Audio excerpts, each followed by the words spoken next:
제가 신학교 다닐 때 한 3년을 같이 학교를 다니고 수업을 들은 친구가 있었습니다. 같이 수업도 듣고 같이 점심도 먹고 또 사경회를 할 때면 같이 숙소를 쓰기도 하던 그런 친구였습니다. 그러던 어느 날 그 친구가 여자친구와의 교제 문제로 고민을 하고 있는 겁니다. 이제 학교의 졸업을 앞두고 사역의 자리로 나아가야 되는 그런 중요한 시점에 연애냐 사역이냐를 가지고 고민을 하고 있는 겁니다. 그래서 연애 전문가인 제 아내의 얼굴을 보면 제가 연애 전문가인지는 충분히 알고 계실 겁니다. 연애 전문가인 제가 친구에게 애정어린 충고를 해주게 되었습니다. 네가 지금 그걸로 고민할 때가 아니다. 사명이 먼저지 연애가 먼저냐? 네가 연애하려고 신학교 왔냐? 하나님의 부르심에 따라서 신학교 왔냐? 나름 친하다는 이유로 저는 그 친구에게 해주고 싶은 말을 막 쏟아넣게 되었습니다. 그러자 한참을 듣던 그 친구가 뭔가 기분 나쁜 표정으로 저에게 이렇게 이야기를 합니다. 네가 나한테 이런 말할 사이는 아니잖아. 네가 나한테 이런 말할 사이는 아니잖아. 라고 이야기를 합니다. 저는 그 순간 할 말을 잃었습니다. 물론 제가 조금 오버한 건 맞습니다. 그래도 저는 친구라고 생각해서 해준 말인데 너하고 나하고 이런 말할 사이는 아니잖아. 그때부터 저는 그 친구와 친한 사이가 아니라 그냥 아는 사이로 바뀌기 시작을 합니다. 그 전까지만 해도 친하게 같이 밥도 먹고 수업도 듣던 그 친구가 이제는 그냥 아는 척만 하고 지나가는 아는 사이가 되어버린 겁니다. 그때 저는 많은 생각을 하게 됩니다. 아는 사이와 친한 사이의 차이는 무엇일까? 분명 우리는 친한 사이라고 이야기하는데 내가 그 사람에 대해서 얼마나 알고 있을까? 분명 나는 친한 사이라고 생각을 하는데 그 사람은 나를 어떤 사이라고 생각을 하고 있을까? 얼마 전에 축구 선수 이강인 선수의 열애설이 뉴스를 통해 보도가 됩니다. 상대는 유명한 걸그룹 출신의 배우입니다. 외국에서 함께 있는 장면이 포착되기도 하고 목격담이 조금씩 들려오기도 합니다. 그런데 그들의 소속사에서 나오는 답변은 늘 그래왔듯이 아는 사이입니다. 아는 사이, 당황스럽다. 아는 사이는 맞지만 열애는 아니다. 아는 사이인 건 인정하지만 열애는 노인정. 아는 사이지만 교제는 아니다. 번호만 아는 사이, 얼굴만 아는 사이, 그냥 아는 사이, 친구로 아는 사이. 도대체 아는 사이의 기준은 무엇인 건가요? 아는 사이. 어디까지를 아는 사이라고 이해하시나요? 얼굴은 모르지만 카톡 메시지 한두 번 주고받으면 아는 사이인 걸까요? 대화는 안 나오나 봤지만 우리 교회 식당에서 매주 지나가다가 눈인사하는 그 정도면 아는 사이인가요? 그래도 한 번쯤은 대화를 나눠봐야지 아는 사이인가요? 아니면 연락처 정도는 입력이 되어 있어야 아는 사이인가요? 아니면 축의금을 5만 원 내면 뭔가 마음이 좀 불편하고 10만 원 내면 좀 마음이 편해지는 그런 사이? 어디까지가 아는 사이고 어디까지가 친한 사이인 걸까? 오늘 본문에서는 예수님에 대해서 너무나 잘 알고 있는 아는 사이의 사람들이 등장을 하고 있습니다. 3절의 말씀 같이 한번 읽어보겠습니다. 3절입니다. 이 이 사람이 사람이 마리아의 마리아의 아들 아들 목수가 아니냐? 야고보와 요셉과 유다와 시몬의 형제가 아니냐? 그 누이들이 우리와 함께 여기 있지 아니하냐 하고 예수를 배척한지라. 아멘. 아멘. 오늘 예수님께서는 가버나움에서의 사역을 다 마치고 자신의 고향 나사렛으로 돌아오게 됩니다. 예수님은 공생애를 시작한 이후에 바쁘게 모든 사역들을 감당해 나가고 계십니다. 회당에 들어가서 주의 복음을 전하기도 하시고 다니는 곳곳들마다 하나님 나라가 임했을 때 나타나게 되는 수많은 기적들을 보여주십니다. 오늘 시작되는 5장 바로 앞에 4장에서도 군대 귀신 들린 거라사 광인을 고치기도 하시고 예수님의 옷자락을 만진 그 12해 혈루증 앓았던 그 여인을 치료하기도 하십니다. 죽은 야이로의 회당장 야이로의 딸을 달리다 쿰 일어나라 소녀여 라는 말로 살려서 일으키기도 합니다. 그런데 이렇게 바쁜 중에도 예수님은 자신의 고향을 그냥 지나가지는 않습니다. 어린 시절 뛰어놀았던 그 고향 나사렛에 들리십니다. 충주가 고향인 분들은 아마 충주에 대한 애틋한 마음이 있듯이 예수님에게도 고향은 애틋했던 것 같습니다. 이 나사렛에 도착한 예수님, 안식일이 되어서 회당에 들어가서 말씀을 가르치십니다. 이 마가복음과 동일한 본문인 누가 본문에서는 이사야서를 읽고 낭독했다고 구체적으로 기록해 놓고 있기도 합니다. 그러자 사람들이 그의 가르치는 말씀을 듣고 놀라기 시작합니다. 감탄하기 시작합니다. 도대체 어디서 저런 지혜와 권능을 얻었는지 궁금해하기 시작을 합니다. 그게 2절입니다. 안식일이 되어 회당에서 가르치시니 많은 사람들이 듣고 놀라 이르되, 아니 이 사람이 어디서 이런 것을 얻었느냐? 이 사람이 받은 이 지혜와 그 손으로 이루어지는 이런 권능이 도대체 어디서 온 것이냐? 놀라기 시작을 합니다. 그런데 그의 가르침을 조금 듣고 있다 보니까 가만히 보니까 내가 아는 사람인 겁니다. 이사야서를 읽고 낭독할 때까지는 잘 몰랐는데 가만히 보니까 얼굴이 좀 변하기도 했는데 어렸을 때 내가 봐왔던 그 건너집 마리아 집 아들 예수인 겁니다. 아버지 요셉을 따라 목수일을 배우던 그 아들 예수, 형제는 4명 있고 누이들은 2명에서 3명 정도 있었던, 아버지가 일찍 돌아가셔서 어머니 손에서만 자라는 아비 없이 자란 예수인 겁니다. 3절, 이 사람이 마리아의 아들 목수가 아니냐? 야고보와 요셉과 유다와 시몬의 형제가 아니냐? 그 누이들이 우리와 함께 여기 있지 아니하냐 하고 예수를 배척한지라. 방금까지 막 감탄하고 놀라던 그 사람이, 이 사람이 누군지 알고는 배척합니다. 스칸달리죠. 실족하다, 비틀거리다, 성나게 하다, 불쾌하게 하다. 어이가 없어서, 아이고 예수였어, 어이가 없어서 비틀거릴 정도로 화가 났다는 겁니다. 성이 났다는 겁니다. 아니 이게 이렇게 화가 날 일인가요? 제가 저희 고향에 가서 말씀 전하고 설교하는 것이 그 고향 사람들에게 이렇게 화가 날 일인가? 그래도 오늘 마가복음에서는 배척한지라 그래도 부드럽게 기록해 놓고 있습니다. 동일한 본문인 누가복음에 보면 더 과격합니다. 얼마나? 누가복음 4장 28, 29절, 회당에 있는 자들이 그것을 듣고 다 크게 화가 나서 일어나 동네 밖으로 쫓아내요. 그 동네가 건설된 산 낭떠러지까지. 당시에 사람들을, 죄인들을 처벌할 때 낭떠러지에서 밀어 떨어뜨리는 형벌이 있었는데 그 형벌을 하는 그 자리까지 끌고 가서 밀쳐 떨어뜨리고자 하되, 누가복음에서는 더 화가 나 있습니다. 아니 고향 사람들이 왜 이렇게까지 하는 걸까요? 요즘 고향 인심이 아무리 야박해졌다고 해도 어떻게 같은 고향 사람에게 이렇게까지 무섭게 할 수 있을까? 그런데 참 아이러니하게도 예수님을 잘 알았기 때문에 예수님을 배척하고 있습니다. 예수님을 잘 알았기 때문에 예수님을 배척하고 있습니다. 그 집 아버지가 누군지, 그 집 어머니가 누군지, 형제가 어떻게 되는지, 어려서 어떻게 자라고 뭘 하고 살았는지, 그 집 숟가락이 몇 개인지 너무 잘 알아서 예수님을 배척하고 있는 겁니다. 그런데 우리는 안 그렇던가요? 우리는 어떤가요? 우리도 예수님에 대해서 잘 알고 있는 것 아닌가요? 어제 어하나 아이들이 성경 퀴즈 대회 14명이 나갔습니다. 그리고 14명 모두 금메달, 은메달, 동메달 다 따서 좋은 성적 가지고 왔습니다. 우리 아이들도 이렇게 예수님에 대해서 잘 알고 있는데 우리는 훨씬 더 잘 알고 있는 것 아닌가요?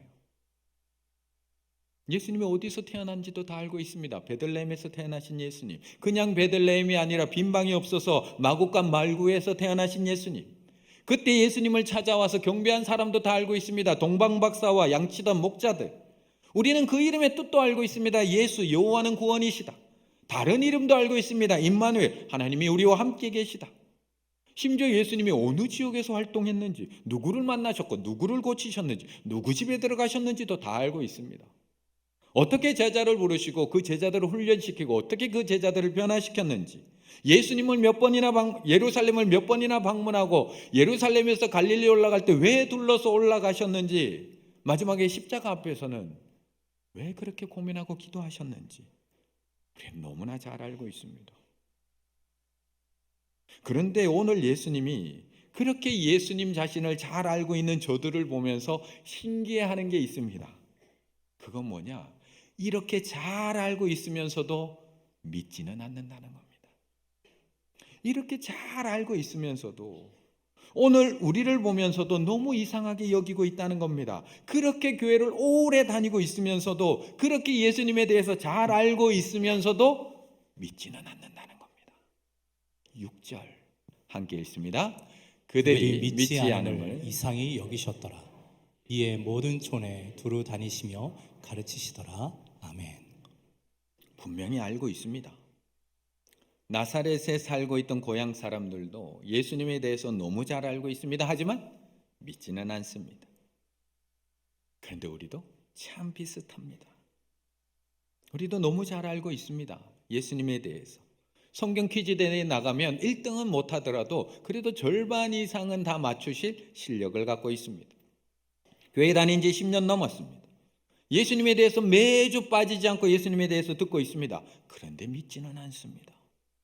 오늘도 이 자리에 나와서 예수님에 대해서 또 듣고 있습니다. 지난주에도 들었는데 또 듣고 있습니다. 그런데 믿지는 않습니다. 그런데 그 예수님이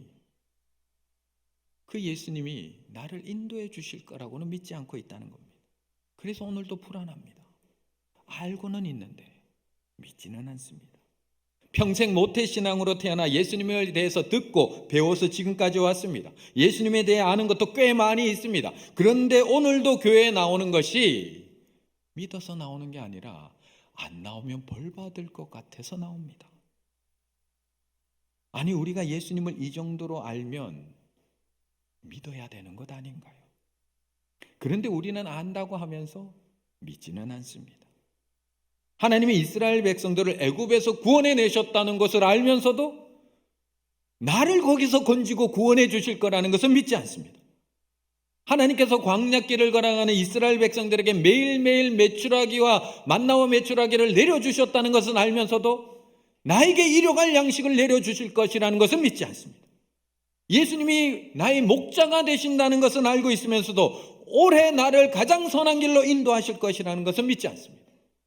예수님이 귀신 들린 자를 고치시고 12의 혈루병 걸린 여인을 고치시고 회당장 야이로의 딸을 달리다 금 이렇게 세워주셨다는 것은 너무나 잘 알면서도 넘어진 나를 그 자리에서 다시 이렇게 세워주실 거라는 것은 믿을 수가 없습니다. 우리는 도대체 뭘 알고 있는 걸까요? 우리는 도대체 우리가 무엇을 알고 있기 때문에 알고는 있지만 이상하게 믿지는 않는 걸까? 하나님을 아는 지식이라는 책에 보면 아는 것에는 두 가지가 있다라고 이야기를 합니다. 아는 것에는 두 가지. 직접 아는 것과 들어서 아는 것. 직접 아는 것과 들어서 아는 것. 우리는 복음을 분명하게 진술할 수 있습니다. 복음이 무엇입니까? 기쁜 소식입니다. 누구에게 질문해도 다 대답할 수 있습니다. 건전하지 못한 교리가 아무리 멀리 떨어진 곳에서 잘못된 교리가 있다는 거 우리 금방 알아채낼 수 있는 실력도 갖고 있습니다. 어떻게 하나님을 알 수 있습니까? 라고 제가 질문하면 질문 잘 대답할 겁니다. 즉시 올바르게 대답할 수 있습니다. 하지만 하나님을 아는 사람들의 특징, 믿음을 가진 사람들의 특징, 기쁨, 쾌활함, 선함, 자유로움, 감사함, 평안함, 이런 것들은 우리에게 거의 나타나지 않습니다. 왜요? 알고는 있지만 믿지는 못하기 때문에. 하나님을 아는 약간의 지식이, 하나님을 내가 직접 아는 그 약간의 지식이 하나님에 대해서 들어서 아는 그 많은 양의 지식보다 훨씬 더 값집니다. 훨씬 더. 분명 나사렛에 있는 이 고향 사람들은 예수님에 대해서 너무 잘 알고 있습니다. 하지만 이상하게 예수님을 믿지는 않았습니다. 그들의 예수님에 대한 어설픈 지식이 예수님에 대한 믿음을 막아버립니다.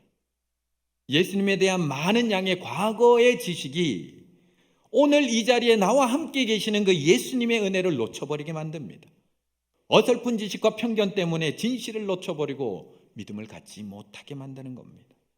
그래서 예수님은 자신을 3년이나 따라다니면서 매번 누가 크냐, 누가 높은 자리에 앉느냐를 가지고 그걸 가지고 싸우고 있는 제자들에게 마가복음 8장에 가서는 이렇게 질문을 하는 겁니다. 물으시되 너희는 나를 누구라 하느냐? 너희는 나를 누구라 하느냐? 들은 것 말고 너희가 경험한 나는 누구라 하느냐? 어려서부터 들어온 예수님 말고 너희는 나를 누구라 하느냐?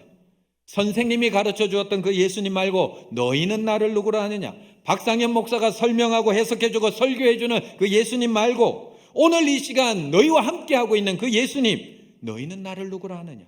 2000년 전 십자가에서 죽으신 그 예수님 말고 다시 부활하셔서 오늘도 나의 삶 속에 함께 하시는 그 예수님이 너희는 나를 누구라 하느냐?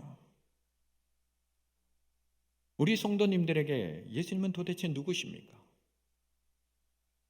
누군가가 전해준 예수님만 알고 있으면 아는 것은 많은데 이상하게 믿지는 않습니다. 2000년 전 베들레헴에 태어나신 그 예수님만 알고 있으면 정말 신앙이 좋은 것처럼 보입니다. 그런데 이상하게 믿음의 담대함은 없습니다. 누군가가 가르쳐주고 설교해준 예수님에 대해서만 알고 있으면 정말 경건한 것 같습니다. 그런데 이상하게 경건의 능력, 믿음의 능력은 없습니다. 그래서 5절 나사렛에서 능력이 나타나지 않는 겁니다. 거기서는 아무 권능도 행하실 수 없어. 거기서는 아무 권능도 행하실 수 없어. 믿음의 권능이 나타나지 않습니다. 다만 소수의 병자에게 안수하여 고치실 뿐이었고. 그런데 오늘 본문은 이 예수님에 대해서 어설프게 알고 있는 이 나사렛 사람들에게는 아무 능력이 나타나지 않았다는 것을 보여주고 있지만 반대로 예수님을 전혀 모르고 있던 다른 도시, 다른 시골, 다른 촌에서는 도리어 제자들을 통해서 더 많은 믿음의 역사들이 나타났다는 것을 대조해서 보여주고 있습니다. 그게 13절의 말씀입니다. 13절 함께 읽습니다. 많은 귀신을 쫓아내며 많은 병자에게 기름을 발라 고치더라. 아멘. 나사렛이라는 동네는 예수님의 고향이었습니다. 그리고 그곳 사람들은 예수님에 대해서 너무 잘 알고 있었습니다. 하지만 그 어설픈 지식이 예수님을 믿지 못하게 만들고 예수님은 자신의 고향에서는 아무 능력도 행할 수 없었더라 그 말씀을 합니다. 그런데 도리어 반면에 13절 완전히 대조되는 말씀을 우리에게 분명히 보여줍니다. 분명히 5절에서는 거기서는 아무 권능도 행하실 수 없어 다만 소수의 병자에게 안수하여 고치실 뿐이었습니다. 고향이었는데. 그런데 예수님하고 아무 관계도 없고 예수님에 대해서 제대로 알지 못하는 그 시골촌에서는 많은 귀신이 쫓아내며 많은 병자에게 기름을 발라 고치더라고 말씀하고 있는 겁니다. 우리는 아는 것이 힘이라고 생각합니다. 그래서 조금이라도 더 알기 위해서 오늘도 인터넷을 검색하며 넓고 얕은 지식을 쌓아가며 살아갑니다. 그런데 때로는 어설프게 아는 것이 더 문제일 때가 많습니다. 어중간한 지식이 무지보다 더 치명적일 때도 있습니다. 몇 년 전에 자연주의 육아법이라고 해서 많은 엄마들이 가입했던 카페가 있었습니다. 그 카페 이름이 안아키입니다. 안아키. 약을 안 쓰고 아이를 키운 엄마들의 모임이라 해서 안아키라는 카페가 있었습니다. 회원수가 6만 명이었습니다. 6만 명. 작은 카페가 아닙니다. 6만 명의 회원들이 모여서 여기서 자연적으로 아이들을 키우기 원했던 엄마들이 모인 겁니다. 그런데 그 운영자가 그 모인 엄마들에게 가르쳐준 육아법이 무엇이었냐? 첫 번째가 수두 파티였습니다. 수두 파티. 수두에 걸린 아이가 있으면 파티를 여는 겁니다. 그래서 그 수두 걸린 아이와 일부러 접촉을 시켜서 자연 면역력을 높이는 것이 아이의 건강에 좋다라고 가르쳐 주는 겁니다. 그래서 수두 파티를 엽니다. 또 이어서 숯가루 먹이기를 가르쳐 줍니다. 숯가루. 아이들이 장염에 걸리면 일반 약을 먹는 게 아니라 숯가루를 먹이면 자연적으로 치유된다는 겁니다. 화상온수요법. 화상 입으면 미지근한 물에 팔을 담그는 것이 아니라 40도 되는 뜨거운 물에 부위를 담궈야지 덧나지 않고 잘 아문다는 겁니다. 이렇게 약을 쓰지 않고 자연주의 육아로 아이를 건강하게 키울 수 있다고 가르쳐주기 시작하자 6만 명의 엄마들이 모인 겁니다. 결국 그 6만 명이 넘는 엄마들이 공인된 예방접종 거부합니다. 그리고 그곳에서 파는 고가의 약을 사서 먹이기 시작을 합니다. 그 카페에서 가르쳐주는 지침대로 아이를 키워나갑니다. 아마 여기도 그분 중에 한 분이 계실지도 모르겠습니다. 결국 운영자는 경찰의 수사를 받게 되고 카페는 폐쇄되는 일이 벌어집니다. 그런데 지금 우리가 그렇게 살고 있습니다. 어느 사이트에선가. 그래서 철학자 니체는 우리에게 이렇게 얘기합니다. 어설프게 아는 지식은 완전히 모르는 것보다 위험하다. 어설프게 아는 지식은 완전히 모르는 무지보다 훨씬 더 위험하다. 예수님에 대해서 어설프게 알고 있는 오늘 나사렛 고향 사람들은 예수님께서 직접 찾아오시고 직접 가르치시고 직접 능력을 베푸셨음에도 불구하고 거기서는 아무 능력을 행할 수 없었더라, 고 말씀하고 있습니다. 소수의 병자만 고칠 뿐입니다. 그런데 도리어 예수님이 직접 찾아가신 것도 아니고 제자들을 둘씩 그냥 짝지어 보낸 이름도 모르는 그런 두루다닌 촌에서는 많은 귀신이 쫓겨나고 많은 병자들이 치유되는 놀라운 믿음의 역사들이 나타났다는 겁니다. 그런데 이러한 일들은 오늘 본문 신약에만 나타난 일이 아닙니다. 예수님이 고향에서 배척당한 이 사건을 이야기하는 누가복음에서는 예수님 자신이 배척당한 이 이야기하고 똑같은 이야기를 우리에게 던져주십니다. 엘리야와 엘리사 이야기를 누가복음에서는 우리에게 똑같은 예로 이야기해 주십니다. 누가복음 4장 25절 27절에 보면 내가 참으로 너에게 이르노니 엘리야 시대에 하늘이 3년 6개월간 닫혀 온 땅에 큰 흉년이 들었을 때, 온 땅에 큰 흉년이 들었으니까 당연히 이스라엘에 있는 많은 과부들도 먹지 못하고 힘든 일을 겪게 되었다는 겁니다. 하지만 하나님을 알고 있는 이스라엘에 그 많은 과부들이 있었음에도 불구하고 엘리야가 그 중에 한 사람에게도 보냄을 받지 못했다는 겁니다. 하나님을 알고 있는 이스라엘 과부들에게는. 하지만 도리어 오직 시돈 땅, 이방 땅에 있는 하나님을 알지 못하는 사렙다 과부, 사르밧 과부에게 보냄받았을 뿐이라는 겁니다. 거기서만 능력이 나타났다는 겁니다. 또 선지자 엘리사 때에 이스라엘에 많은 나병 환자가 있었는데, 이스라엘도 당연히 나병 환자들이 많죠. 그런데 그 이스라엘, 하나님을 알고 있는 이스라엘 나병 환자 중에는 한 사람도 깨끗함을 얻지 못하였는데 오직 하나님을 알지 못하는 그 수리아 사람 나만 장군만 하나님의 은혜를 입었다는 겁니다. 그걸 누가복음에서 이야기해 주고 있는 겁니다. 하나님을 알고 있었던 이스라엘 과부 중에는 아무도 그 은혜를 경험하지 못했는데 하나님을 알지 못하는 이방 사르밧 과부만 믿음으로 비가 내리는 날까지 그 통에서 가루가 떨어지지 않고 그 병에서 기름이 없어지지 않는 그 하나님의 능력을 경험했다는 겁니다. 이스라엘에 있는 그 수많은 나병 환자들이 있었지만, 하나님을 알고 있지만 어설프게 알고 있었던 그 사람들은 아무도 하나님의 능력을 경험하지 못했는데, 하나님을 알지 못했던 나만 장구만 하나님을 알게 되고 믿게 됨으로 그 하나님의 능력을 경험했다는 겁니다.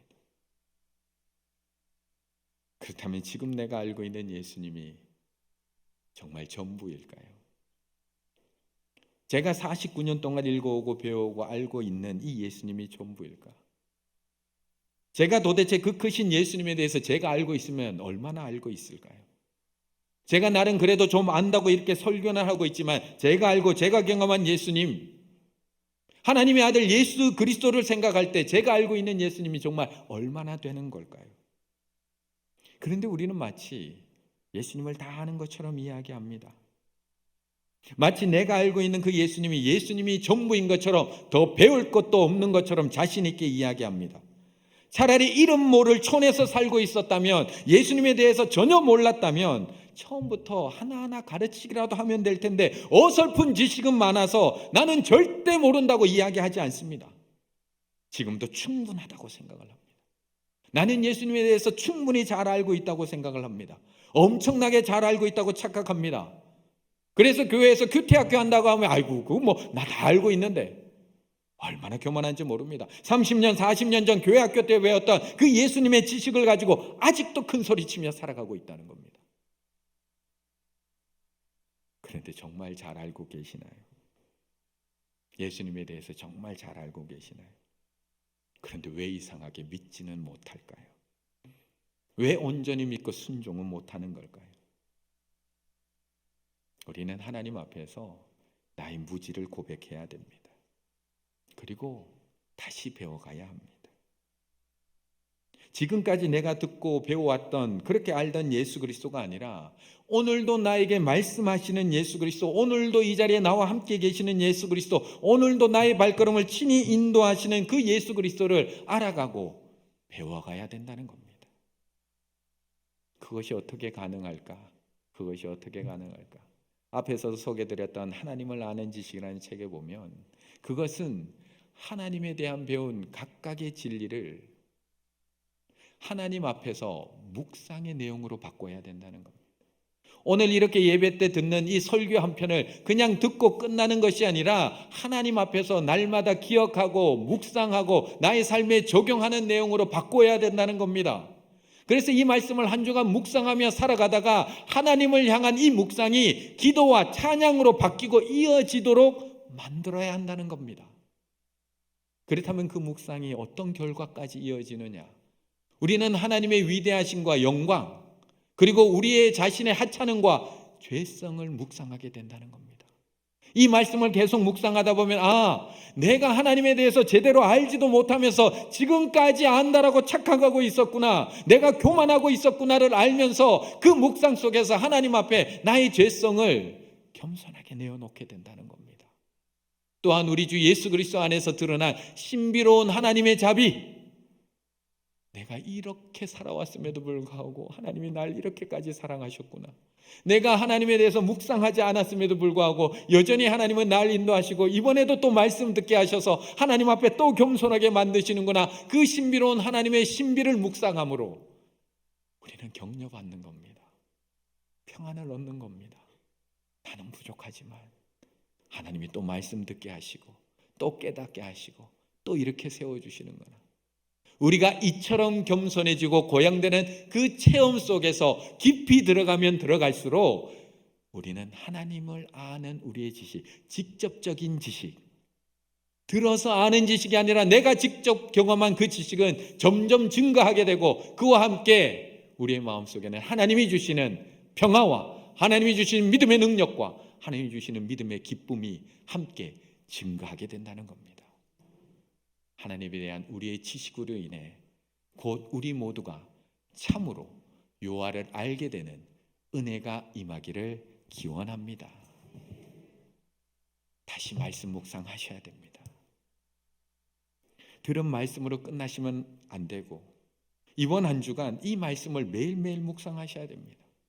일주일에 한 번 말씀 들은 이 말씀으로 끝나지 마시고 매일매일 아침마다 큐티책을 펴시고 말씀을 묵상하시고 그 묵상이 나의 기도와 찬양으로 연결될 수 있도록 계속해서 내 삶에 적용해 보시고 내가 하나님 앞에 이렇게 부족했구나, 그럼에도 하나님이 날 사랑하시고 계시는구나, 입에서 찬양이 흘러나오도록, 감사의 고백이 흘러나오도록 연결하셔야 됩니다. 예수님에 대한 어중간한 지식이 무지보다 더 치명적일 수 있습니다. 2024년을 시작하며 다시 묵상을 시작하십시오. 말씀 읽기를 시작하십시오. 큐티를 시작하십시오. 그 묵상이 기도와 찬양이 되도록 다시 시작하십시오. 말씀 안에서 오늘도 나와 함께 계시는 예수 그리스도를 경험하시고 묵상함으로 나를 끝까지, 그럼에도 끝까지 사랑하고 계시는 예수님을 충만히 경험하시기 바라겠습니다. 그렇게 매일매일 나에게 주시는 말씀을 묵상하고 그 말씀을 경험하고 그 말씀을 기도와 찬양으로 연결해 나갈 때 하나님 앞에 우리의 삶은 더 깊어질 것이고 하나님을 아는 지식은 더욱더 풍성해질 줄로 믿습니다. 그 풍성함을 경험하시는 우리 충혈의 가족들 다 되시기를 간절히 바라겠습니다.